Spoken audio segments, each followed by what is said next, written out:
Welcome to the Learning Pines YouTube. We hope this video helps. You start by confirming you have owner or admin access, because changes to lock screen behavior require it. Once done, open Settings and go straight to lock screen or security options. Use the search bar to save time. Make sure you back up current authentication settings so you can restore if needed. This avoids accidental lockouts.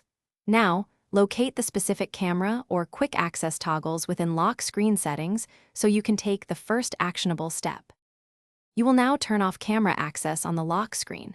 Navigate to the camera or quick access entry and toggle off lock screen access.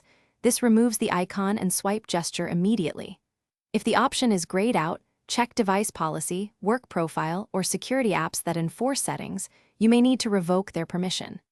After making the change, lock the screen or reboot to verify the camera icon no longer appears. If it persists, continue to the next steps. You finish by handling persistent overrides and testing fixes. If an admin app enforces camera access, go to device admin settings and remove or modify that app's privileges. Make sure you understand the implications.